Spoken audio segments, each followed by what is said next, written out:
Hello and welcome to Grody UnPrOfEsSiOnAL. My name is Justin McMenamy, and my mission is to share both profitable and painful leadership lessons I have acquired over a 20-year career as a misfit in corporate America. In this episode, I sit down with Caleb Schleder and discuss everything from the importance of seeking out mentors to the criticality of keeping your skydiving exploits to yourself.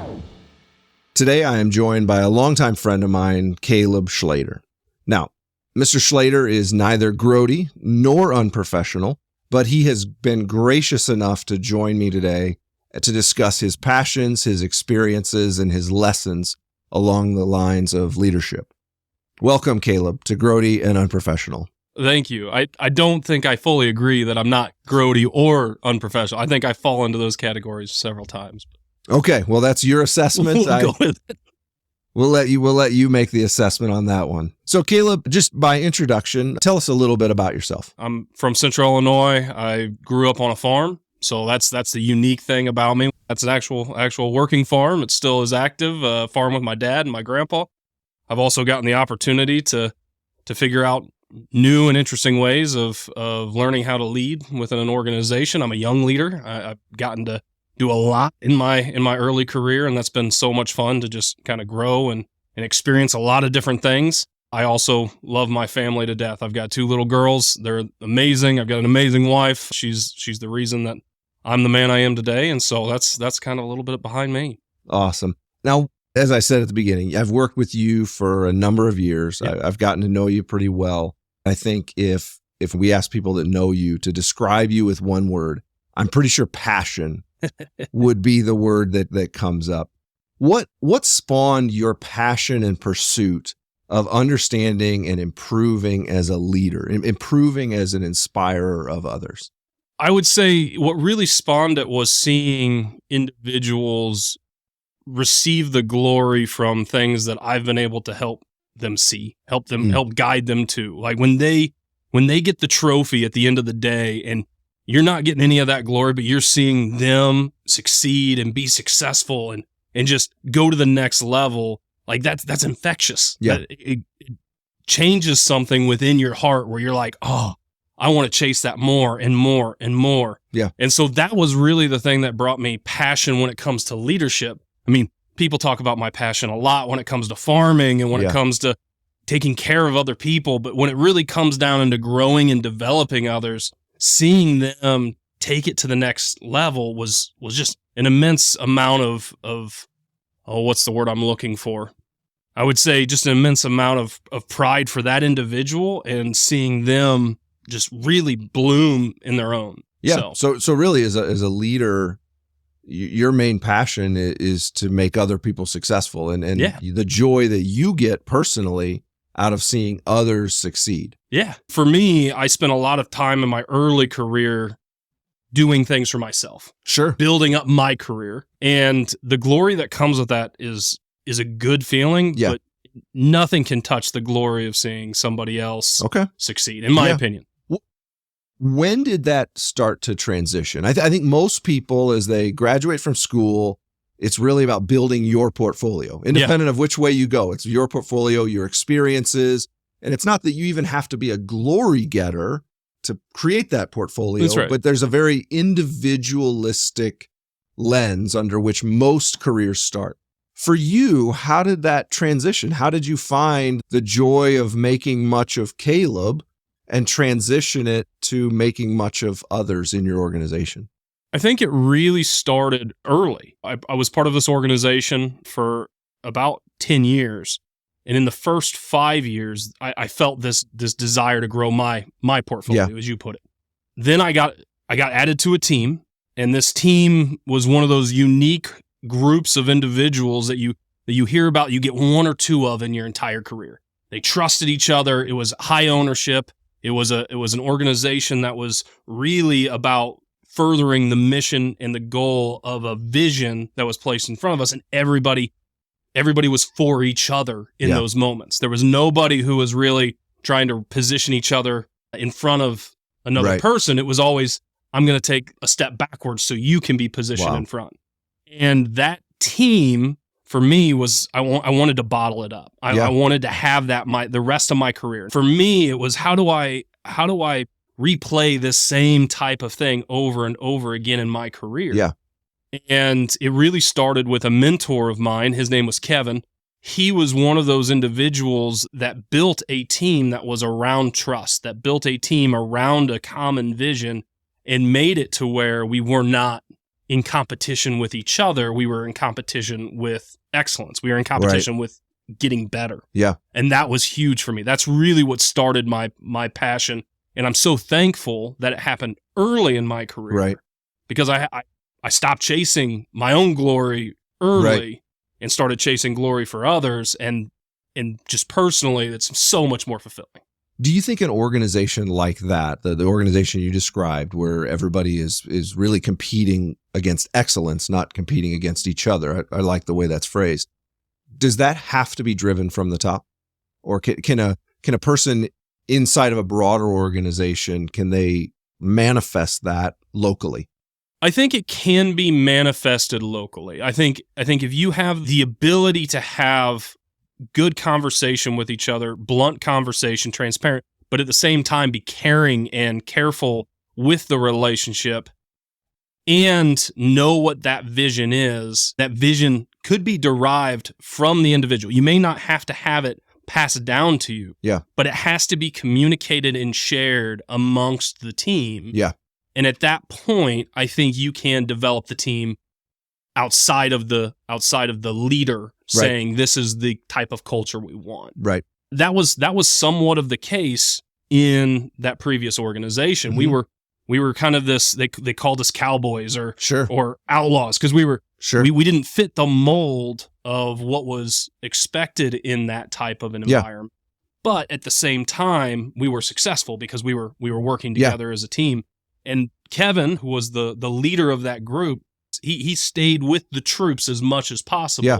And I think that helped create that team, that subset or that subculture within the organization. So within a broader organization, your experience is that you can create an island of this type of teamwork or this type of focus. And it's about a group of people that are all willing to participate and kind of, as you said, lay down the pursuits for their own trophy case. That's right. But really look to win as a team or win against the mission. For a time. I would say there's a clock put on it. Sure. But I do not think that is a sustainable approach if the leadership within the organization does not agree with the approach. So I think you're essentially saying it can't be an island in perpetuity. Correct. You can start it in the organization, but really it does need to be infectious and needs to go broader and broader. Exactly. That makes sense.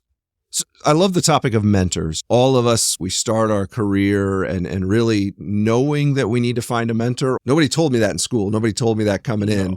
But as I get to kind of midpoint in my career, I just see the absolute value of having mentors and being a mentor for others.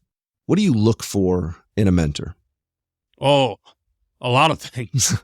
For me personally, early in my life, I was connected with the mentor. The mentor essentially found me. Okay. So it was mentors that were actively seeking those to inspire, those to teach. Correct. Yeah. I mean, the individual Kevin, the way that I ended up connecting with him is I actually went and interviewed with this organization. Okay.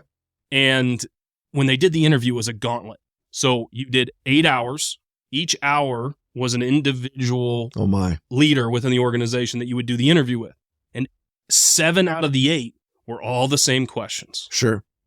Where do you see yourself in 5 years? Which I hate that question to begin with. But where do you see yourself in 5 years? What makes you think that you could come into this organization and provide value? So I did that 7 times. And it was, by the 7th time, I think I was just pretty much reciting my answers over and over. Just autopilot. It was autopilot. I get to the 8th interview, and this is with Kevin, and the interview format completely flipped. Mm. He asked me one question. I got half a sentence out, and he went into full sales mode. Okay. He was selling me a product that I already owned on our operation. Sure. But was selling me a product with such passion and such vigor that I was sitting there just like, I don't think I'm actually getting interviewed. but I love this man. Right. And I walked out of that interview and I called at that time my girlfriend, who was now my wife, and I said, hey, I think I might be moving. Yeah. She's like, what are you talking about? I said, I had an interview with this gentleman that I believe I would follow him into battle. Sure. I would go to war for this man. Sure.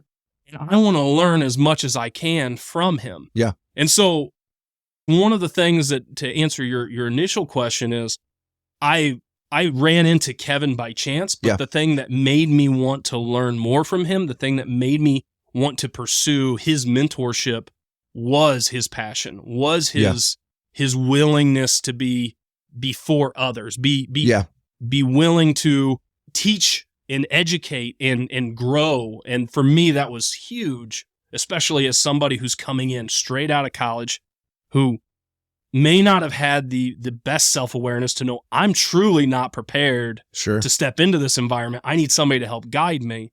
Kevin was that initial one. Yeah. And so from there, the mentors that I sought out were people who had skill sets or character traits that I wanted to embody. Yeah. That I hoped for myself, whether it be fatherhood, whether it be in the community, whether it be a leader of men or women in a professional environment, they had characteristics that I wanted to embody. And so those are the people that I pushed myself towards. Yeah. Now, there's a lot of people that don't realize that they have been mentors in my life. Exactly. I'm sure very similar to That's you. Right. But for those individuals, I'd find ways to get close to them, to learn more and just listen to them. Yeah. And like Kevin, for example, he was a terrible driver.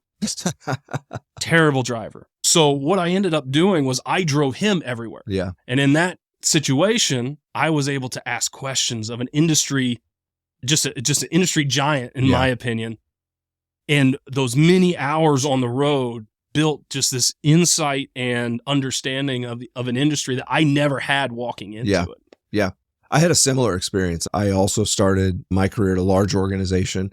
And in probably the first 6 months, I interacted with a guy by the name of Jim Weber.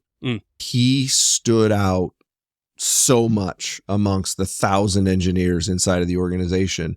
He was brilliant, but he was creative. He was funny. He was engaging. There wasn't a power play there. You could tell he was to the exact thing you described. He was as much about bringing credit to others as he was bringing credit to himself. And that's ironic because when I interacted with him was in 2004, and he had just been named the U.S. Inventor of the Year. Like in Washington, D.C., the president had given him the award, him and one other guy from our company, the award of U.S. Inventor of the Year.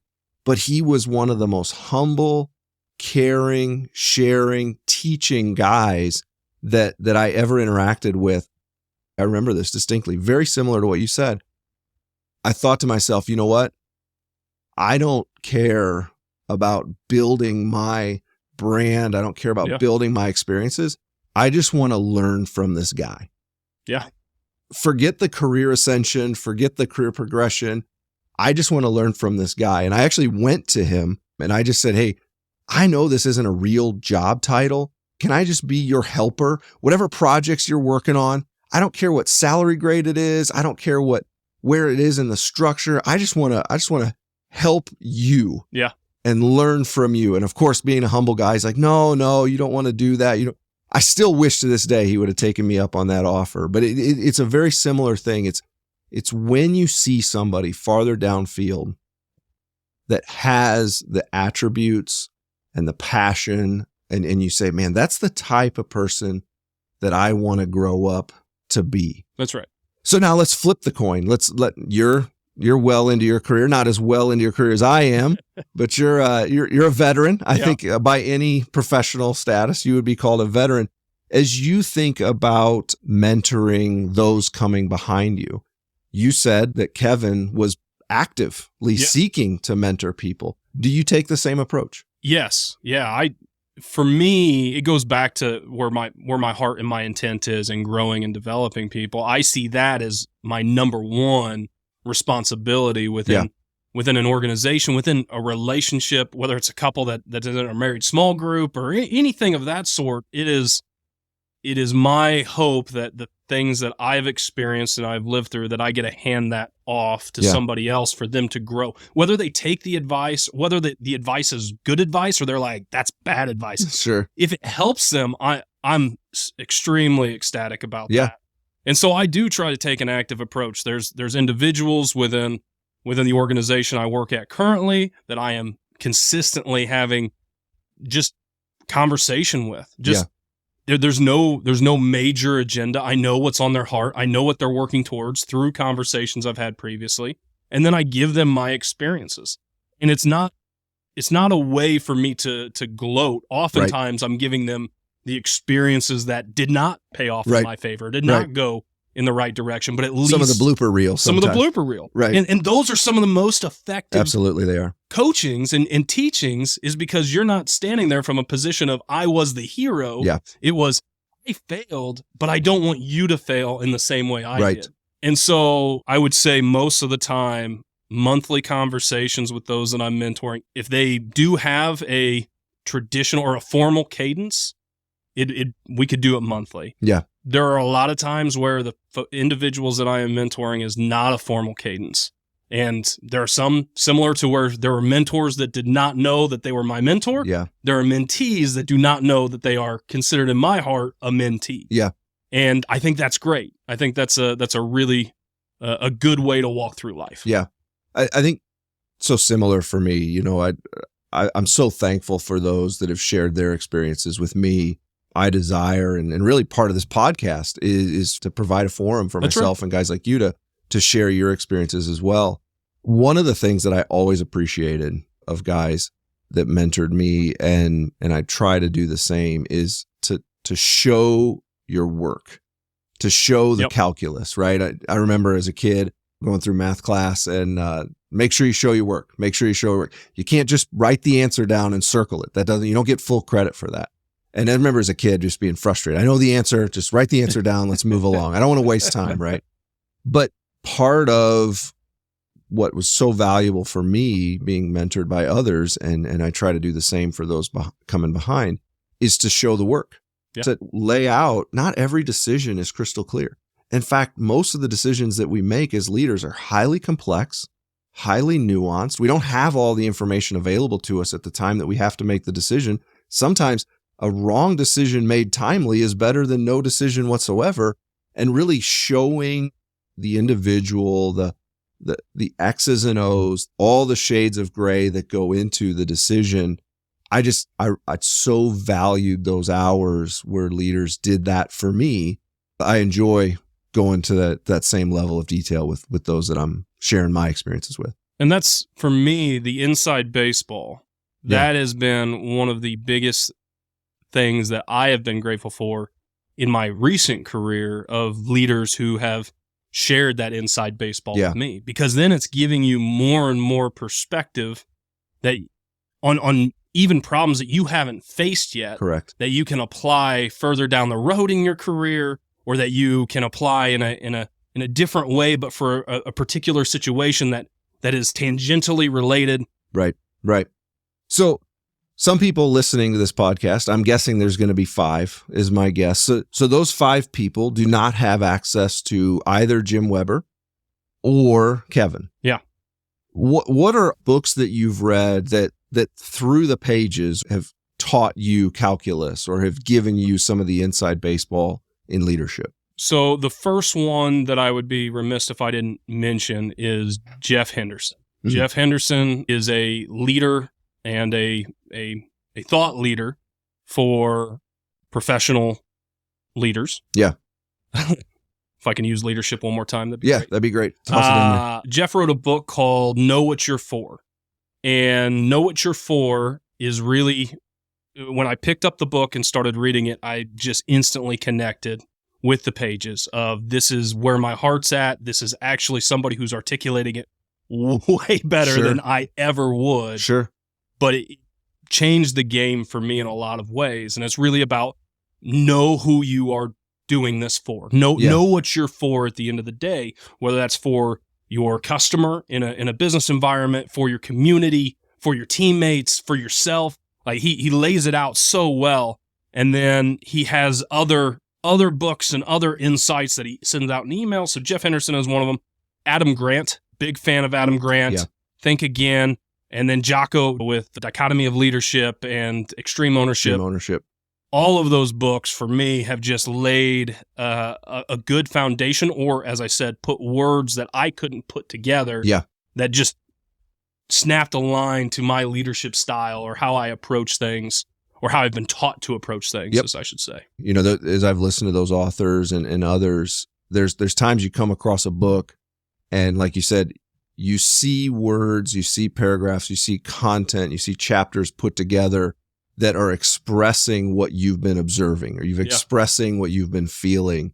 And it helps, for me, it helps to codify it as from kind of a feeling or an inclination almost into a belief. Yeah. Once you 100%. see it written and you see others have observed the same thing, you can say, okay, I can anchor on this concept now because I've seen others have validated it the same. And maybe I'm just too low of self-confidence to anchor it on myself by what I've observed in my own life. But when I see it, that others are observing the same thing in completely unaffiliated or unassociated situations, it really, for me, helps to codify it into my belief structure. One other topic that we discuss with some regularity on the podcast is something I've called a leadership lemonade story. So these are stories from our past in which we had a painful experience. Yeah. Whether it was from a coach, whether it was from a teacher, whether it was from a leader. And maybe at first, kind of the reaction to it is, well, I'm never going to do that, right? Yeah. I'm interested for yourself. Are there experiences that you've had in the past that were negative when they happened, but have really codified or formulated kind of your approach as a leader? Yeah. There was one big example for me that has just stuck with me my entire career. We were putting on this training event. It was a big training event. People traveling from all over the U.S. coming into this one location to learn and understand product better. And my entire team was there. And it was back to that team that is really for each other and willing to just do whatever it takes to be successful. And we were out. It was a hot, humid environment. We were out working to get this training set up. And it was the whole day, and it was brutal. And we were all dripping in sweat, and we had everything kind of put into place. And then we had to go into this room to set up the classroom setting. Sure. And as we were in the classroom setting, the leader of the entire event walks in, and he goes, "Caleb, I really want to show you this." And I said, "Give me 1 second. We're finishing up, putting everything up." Because I mean, my team is surrounding me, working hard to get this ready for the individuals that are coming in the next day. And he goes, "Well, I really would love to show you this. This is really cool. Let me show you this." And so I said, "Hey, there's a projector. If you're going to show me the video, put it up on the projector." Well, he puts a video up of him and 3 other leaders that went skydiving that day. Oh. So the entire organization, and I'm not talking about just my team, multiple other teams were working tirelessly to get this event set up so it was perfect for the individuals that were coming in to learn. Right. And then the senior leader shows to 6 others on my team that they went off and went skydiving. Right. For me, that was one of those instant learnings where it was like, I will never use my position to avoid being with the troops, avoid getting my boots dirty. Right. Because in that moment, I saw how much it deflated and just destroyed the individuals that have been working so hard. Right. And you have a senior leader who goes off and has vacation time when they should have been working alongside problem solving and helping. And then is excited to show their vacation time to those that have been that's slaving what away. We call poor emotional intelligence. That's right. If you're going to do that, just take that home and show your family. Don't show a whole bunch of people. I can't believe you put it up on the screen. Instead of just showing you on his cell phone. Nope. Yeah. All on the projector. All on the projector. That may have been my fault. I may have told him just to go put it up there. You let him right into it, though. I did. You led him to it. He followed you right into it. One other thing that I'd like to chat with you about, as a leader, sometimes you come into an organization. Either you get promoted within the organization or you come into an organization brand new. And not everybody in the group is excited that you got picked or that the leader got picked. And so there are times that you come into a group and you kind of have a relational debt position, either because some people, they themselves thought that they should get the role, or they don't like the background of the person that's coming into the role. Knowing a little bit about your history, what does that look like? What are the tactics and the mechanics and the aspects of starting to develop yourself as a leader in that group from a position where some people are like, man, I wish it wasn't him. Yeah. So for me in that situation, I stepped into a group where, quite frankly, I had zero relationships. I had relationships within the organization in a broader sense, but in that specific group, they didn't know me from Adam. Right. There were some that had interacted with me, and the interaction was not great. So they had a previous conversation with you years before. And it did not go well. It did not go well. And then you show up out of nowhere as their new boss. And I'm now in the room saying, hey, I'm here to lead you. Right. And they're looking at me like, I don't trust this guy. That's a debt position right there. It was a debt position. And so the biggest thing that I tried to do coming in was, first off, listen.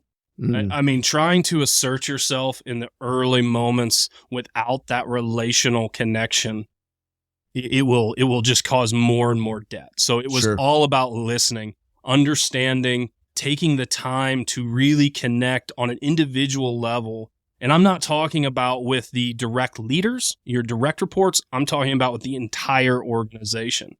Because I really, in my heart, was I had to connect with everybody who was a part of that team in order to build the trust and respect and to showcase that, hey, I'm not here with an agenda to take myself to the next You're level. Not looking, like we said earlier, you're not looking to put a trophy on your trophy case. Correct. You really got to prove that to somebody. You have to demonstrate that consistently. Right.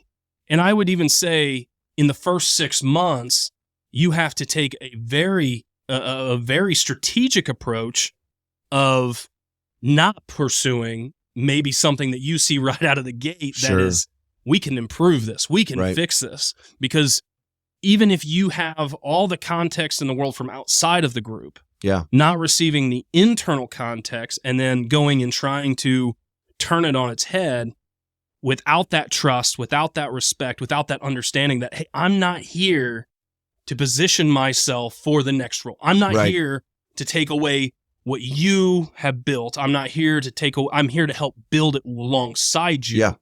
That was really important for those early months of me joining the team. And then it was building the relational connection, things that help break down the barriers. But you can't just ask about what they do after work. Sure. You have to actively be engaged. You have to actively pursue that conversation and care. Yeah. It's not a manufactured caring. You have to actually care. If you don't actually care, people see right through that. Right. And so you have to put yourself in the mindset of, I care for these individuals deeply.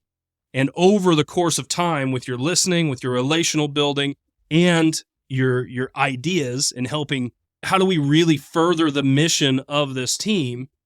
That is where it all comes together. And you start to see the trust, the respect, the camaraderie that helps push you into that not a leadership position by authority, but a leadership position because of trust. Right. So, I think it's very common when leaders come into new roles, they'll have a 90-day plan. That's right. And they're usually some version of shock and awe is involved in the 90-day plan. And their desire is to shake things up. And they maybe join an organization that's viewed as underperforming or viewed as not meeting expectations. So essentially your plan would be different. Your 90-day plan would look would look different than coming in as a shock and awe. It, as you describe, it has much more about assessing the situation, not just from your own eyes, but from the eyes of the rest of the organization. That would be peers in the organization. That would be members of your team, and really kind of taking in, having a season of taking in, not that you're not speaking at all, but there's a season of taking in. And as people have trust in your intentions, in your motivations, in your skills, in your ability to discern, then really kind of transitioning more into inspiring and transitioning more into helping set the direction for a leader that's in the middle of that situation right now. I mean, is it what from day one? Obviously, there's 100 shades between day one where you're almost entirely listening,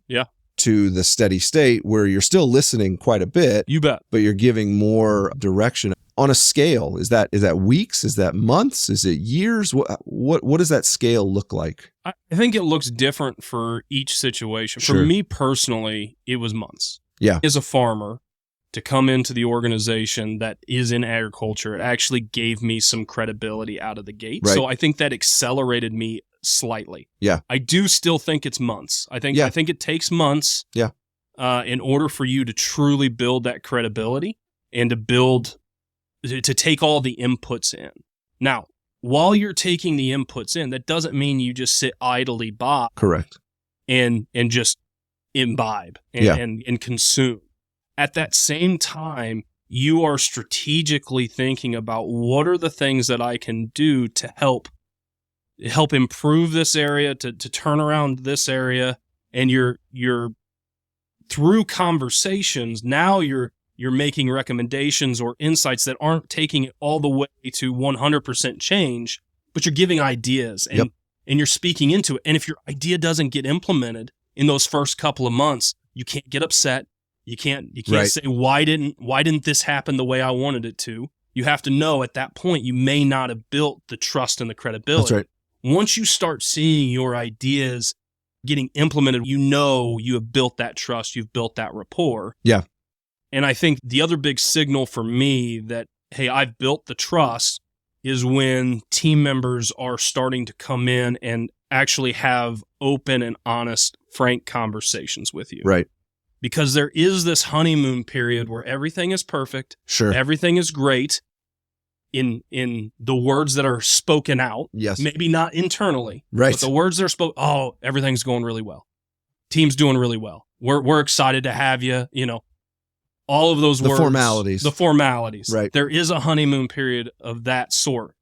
You should actually celebrate when the first person comes in and says, hey, I don't know if I liked the way you did this. Right. That is a celebration moment. That's right. Because now you know that individual truly trusts you to not take negative action upon them for bringing good feedback. I truly believe as a leader, when that first feedback comes in, that's when you know you're doing the right thing. Because even though the rest of the organization is not sitting in your office, when you have that conversation, the rest of the organization will hear about how you reacted in that situation. You bet. The entire organization is going to be feeling out in those first weeks and months. How transparent can we be? How much pushback can there be? Is he just going to railroad his ideas through? Is this a train that we got to get out of the way of? I think you're right to say how you lead in those first months is not categorically different than how you're going to be leading at the end of the first year, but there is nuanced differences to what portion of kind of trust building versus, I don't like the term, but trust maintaining. Mm-hmm. There's subtle differences in the relationship side of that. Yeah, no, that's great. One thing that I love to get your thoughts on is the strategic placement of people within an organization. Being a leader, especially in a growing organization. Yeah. Earlier, we talked about where do you want to be in 5 years? Yeah. Hate that question. Yeah. I think it's awful. The reason I hate that question is where means it implies title, it implies band, it implies salary, it implies all these things that, quite frankly, to chase, you're not actually growing yourself. So the question I prefer to ask in these types of situations, who do you want to be in 5 years? And that leads more into characteristics. That leads more into traits. That leads more into skills. And as you have those conversations, you start to see the skill set line up with a role in the organization. Yeah. Or a passion line up with a role in the organization. The other part, and this is probably just my own thing, to me, when the only time that the leader asks me what I want to be or who I want to be is at year-end review time, it smells so contrived. It smells so forced. And honestly, those conversations, like when you got to put all the pressure of that conversation while I'm really just waiting to find out what rating you're going to give me at the end of this 1 hour conversation, or I'm really just finding out what percentage raise I'm getting, that's not the right time for that conversation. No. One of the things that I've really tried to employ is that rating conversation, that year-end conversation that lots of large organizations have.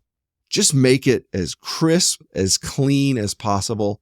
There should be nothing new in that conversation that they have not already heard or already seen throughout the year, both positive as well as negative. You bet. We as leaders cannot just be storing up the report card mentality of after the final, then you'll find out how it went. And for me, that's to move those, not in any one large event throughout the year, but just in those one-on-one conversations, just dripping in that care, dripping in that topic, dripping in that focus to the individual. It really does make for, I think, a more open, candid, and honest interaction with the employee. And so for me, that's just been a couple things that I've employed, mostly because they're probably lemonade lessons for me too, that I've experienced the guy who clearly doesn't care what I'm passionate about. It just says on the sheet, before you give him his rating, ask him what he's interested in. That's right. And that's back to the lemonade conversation. I mean, I remember having a year-end review where you were going through your feedback, and one of the pieces of feedback that I was given was in February of the previous year. Right. For me, I got mad. Right. And I believe if you're an individual in that situation, rightfully so, if that feedback isn't delivered in a timely manner, I have no way of improving it.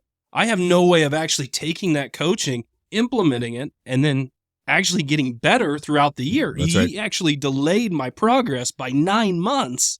That's right. Because he didn't give me that feedback in the moment. And you've added this relational hiccup now, which is that myself as an employee, I internalize that you as my leader are carrying around these observations, you're carrying around these frustrations, you're carrying around these issues with me. And now I have to recalculate the last year. Have you been thinking that every time we've talked and you've just never once said it? So yeah, I totally agree that, man, you've got to have those conversations sprinkled throughout the year. You bet. And the year-end rating conversation, it just needs to be as crisp and as clean as possible, building upon all the things that have been done leading up to that event.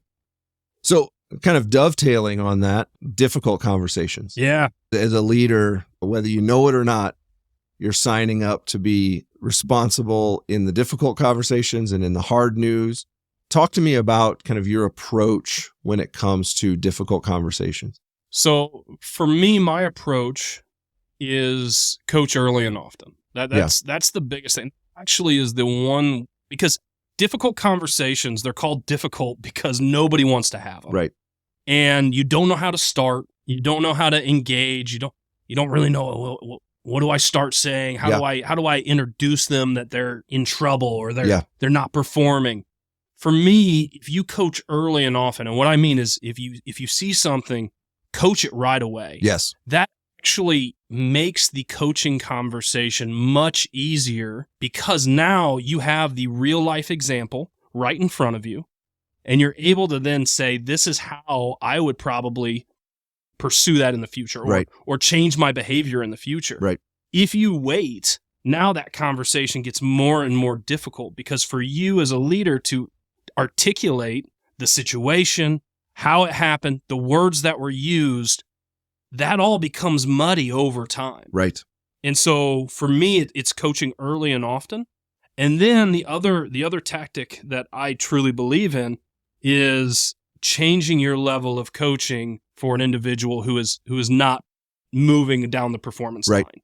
So the initial coaching is, hey, I'm just going to show you this. I want you to be aware of this. Then you take a step back and you observe. Yep. You watch. You see if that coaching actually comes into play. If the coaching comes into play, awesome. Keep moving. If the coaching doesn't come into play and they don't receive it and they don't implement, now you got to have a second difficult conversation. And for me, that second difficult conversation, that is where an expectation is clearly placed. Right. I want to tell them explicitly what the expectation is. Yep. So then now we're achieving the next choice, which is if they accept that coaching, awesome. We made it down 2, now we're good. If it hits a third time for me, and this is very important, this is a specific coaching. You can't just gunshot these. Right. If it's the third coaching of a same situation, now there comes consequence. Yeah. Now that's either loss of responsibility, that's a humbling of the individual, but we have to have consequence, because then that leads to the rest of the organization seeing an individual coach multiple times without any consequence. That actually hurts the overall culture. Right. Hopefully it's not severe enough that the consequences result of loss of a role. Right. But you do have to find a way to showcase that, hey, you have not delivered on the coaching. We need to have some type of pain that needs to be felt. And I think a leader told me one time that sometimes lions need to be real. Right? Sometimes they do. You don't always need to have lions in the organization, but sometimes in order to further the culture, lions need to be real. I think you touch on a number of topics there that I resonate with. First is your desire as a leader is to provide minimum necessary intervention. Yeah. In those places, and minimum in one hand and necessary in another hand. And so you're kind of giving the individual the benefit of the doubt at the beginning and saying, hey, I want you to be aware, not just maybe of what I've seen, but what others have seen, and really kind of step back, like you said, give them an opportunity to take ownership, to really solve it in their own way if they have the ability to do so, to invest in the change. But then if nothing happens there, you kind of have to take an elevated approach or the next step. And so the other part that you're highlighting there is there's not this just 10-step process that you take every individual through. There's a degree of discernment. There's not just this rote path that every person goes through. Really, the reaction of the individual sets the tone, sets the pace of that difficult conversation or of that corrective action. The other thing you touched on, which I think a lot of leaders miss, is the rest of the organization is watching. Oh, you bet. The rest of the organization is watching. What does the slowest gazelle get away with? What is the minimum amount of effort that can be put in an organization and still meet the minimum necessary? And there will be a short period of time in which the organization blames the individual for not contributing. But after a period of time, the organization actually just attributes that person is a slow gazelle. They actually now start to blame the leader. Yes. That individual is allowed to underperform. And it really, I think as leaders, sometimes we like to say, oh man, if that guy would just this, or if that guy would just that. Recognize after a period of time, the organization is looking to you now as underperforming as a leader, because that situation has been allowed to propagate and to continue. I just finished a book a couple weeks ago by Annie Duke, the poker player. The name of the book is Quit. And she says, oftentimes the best advice comes from those that care for you and aren't afraid to tell you the truth. And the reality is the caring takes time. That's the investment in an individual. Yeah. Someone that cares for you, that has to be built over time. And then when the situation arrives, them to not be afraid to tell you the truth. In my own life, there's people that graciously and thankfully have shared with me things that they're like, hey, Justin, I don't know if you know, but you're thought of this way. And for those people, I'm severely indebted to. But as a leader, I think that's an insightful way to think about difficult conversations. Is really the most effective you can be is to convey your care for the individual. And I've been involved in a number of these. I know you've been involved in a number of these. There are times where what's right for the individual is to leave the organization. Yeah. And it is possible to demonstrate care for the individual, even in that undesired outcome. Yeah. And to that point of caring, I truly believe that an individual longs for that coaching, longs for the difficult conversation when it is needed, when it is necessary. It may not seem so in the moment. Right. And the better self-aware individuals, the high emotional intelligence individuals that accept that conversation, those are the ones that you see really pour more passion into the work they're doing because they understand you're coming from a point where I'm trying to help you be successful. Yeah. That is why I'm having this conversation. I'm not having this conversation because you're making me look bad. Right. I'm not having this conversation because you ticked off your buddy. I'm having this conversation because I want you to be successful. That's right. Yeah. So leadership, I mean, you never stop learning. You never stop trying to understand it better. For you right now, what are areas of leadership that you're focused on? What is it that you're looking to grow in as a leader?